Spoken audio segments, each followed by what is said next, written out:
planet, which is not a really good place to be. Just isn't. Cosmologically speaking, surfaces of planets are highly unstable. They don't just hang out because there's people on it. Our atmosphere is equivalent to, like, if you took a billiard ball and put a little shellac on it. That's about the thickness of our atmosphere. And the Earth beside the Sun is like a little grain of sand. A teeny weeny grain of sand. And one of those big sun flare comes out in the right place at the right time, and and everybody in the solar system goes, huh, what was that? Oh, that was Earth's atmosphere. All done. Next thing you know, it looks like Mars. Right?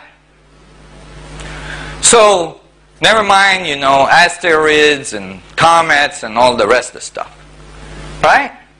So there is typically a cosmological time period in which a civilization like ours has to figure out how to get off their rock. And if they don't on time, well, you know, on to the next round. You see what I'm saying? This is a fundamental step that a civilization must do.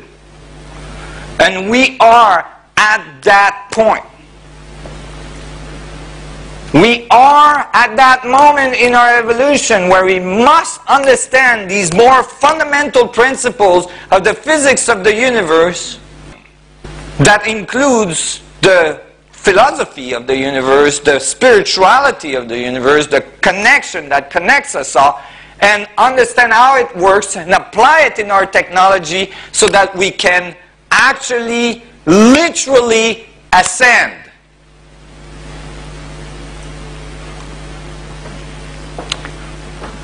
So, after all this rant, if I use 10 to the minus 39% the mass of the mass of the vacuum to make the atom an uni black hole, all of a sudden my atom is a heck of a lot heavier than the atom that's measured in laboratory. So the mainstream is really not happy with that. You can imagine. In fact, my atom is 10 to the 39 orders of magnitude larger than the standard proton.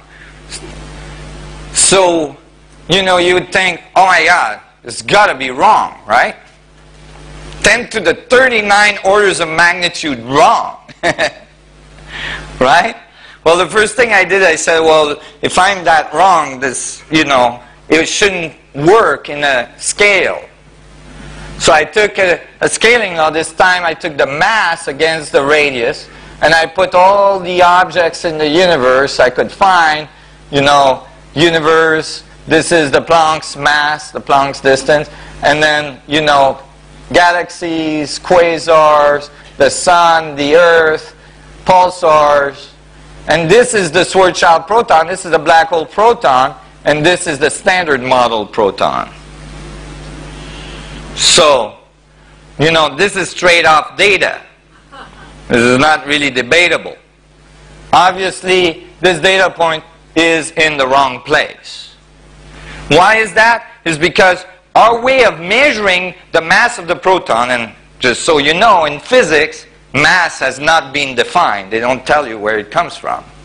Right?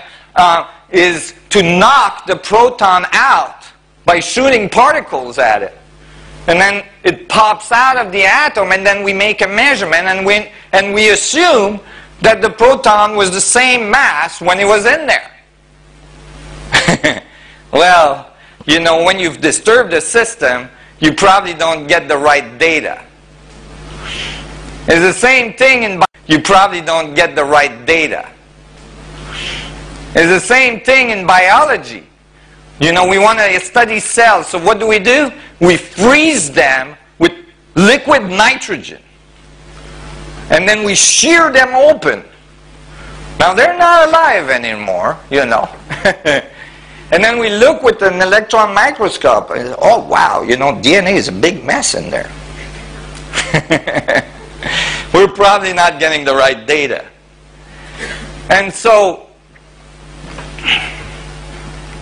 why is it that, I just want to make a point, that this excess mass is because it's actually in the mainstream theory, it's just they don't know about it. And the reason why is because when they found 2 protons, they said, oh my God, protons are positively charged, so they should repel each other inside the nuclei, like 2 magnets would repel each other if they have the same charge, right? You're all following this? Well, when they found this, they said, oh, you know, gravity couldn't squeeze them that hard. There must be some unknown force. And the next thing they did is they invented a new force almost 100 years ago. They called it the strong force. Very convenient. And then they put it in there and they made it exactly the strength it needed to do to push the protons together. Huh. I call that physics as you go. They did the same thing with the universe. They found their equation only predicts 4% of the universe, missing 96% of the universe. Instead of revising the equation, they said, oh, we'll invent dark matter and dark energy. Throw it in there in the right percentage. Look, the equation works. Must be there. Physics as you go. Right? So then, you know, when they invented this strong force, then the next thing you know is they can't reconcile the strong force with gravity. They can't put the two together. Right? So now they have this big dilemma, and now they keep adding dimensions to try to make it work. You know? It ain't gonna work because the strong force does not exist. It's a figment of our imagination. It's gravity acting at the atomic level. You're dealing with mini black holes. That's why the electron spins at near the speed of light. Right? So, if you take 2 of these protons, little black hole protons, and you calculate their strength, I'm going to spare you the equations. Although you could easily follow them because they're simple. The force between 2 black hole protons is very large, so it can overcome the repulsion. But then you calculate how fast 2 protons like that with that force would rotate around each other. And you find that you know, they rotate at very high speed, 10 to the 32 centimeters per second square, very rapidly. And then you calculate, that was their acceleration, you calculate their velocity, and V turns out to equal 2.9 multiplied by 10 to the 10 centimeters per second. Anybody recognize that number? Very good. The speed of light. V equals C. So now, these little protons at the center of the atom are not only infinitely dense, but they're spinning at near the speed of light. They're spinning at very high velocity, near the speed of light. So you know all these masters that walked around saying, you are light? They meant it. Can you like visualize yourself? Can you sense yourself? Can you sense your atoms as mini black holes spinning near the speed of light? This is how dynamic you are. This is how energetic you are. It's an amazing thing. You're transferring information to the universe and back at the speed of light. You're flickering. really, really quickly. Push the vacuum, to the vacuum, back out, to the vacuum, back out, to the vacuum, back out. So who are you when you're the vacuum? Have you explored your vacuum self? You know, please don't talk to your shrink about this because it might put you some nasty drugs, you know. Bro, you're bipolar.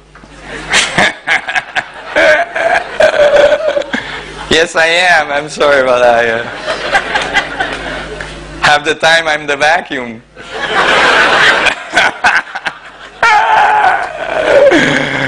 I don't think they have any drugs to stop that one.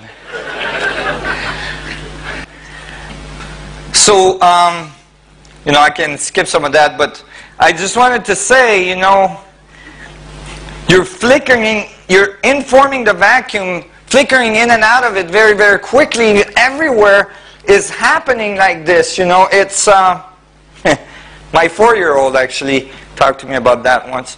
But, you know, it's really a remarkable thing, and it's really important to become aware of this interaction. And when it's happening, you start to realize that maybe linear motion is not quite what we think it is. And what I mean by that is that if we live in a fractal universe of infinite division, from infinitely big to infinitely small, then movement from point A to point B is quite different than what we assume it is. Okay? You can start to look at your hand and say, okay, my hand is going from point A to point B. And I'm going to calculate how fast it did that.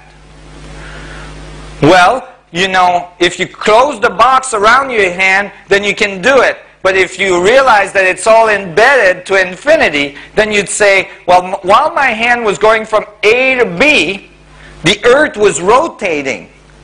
So I got to add that speed. And then while that was happening, the Earth was rotating, then the Sun, it was rotating around the Sun. So I got to add that speed. And then as it rotated around the Sun was moving through the galaxy. So I got to add that speed. So you know, your hand is now moving at millions of miles per second, you know.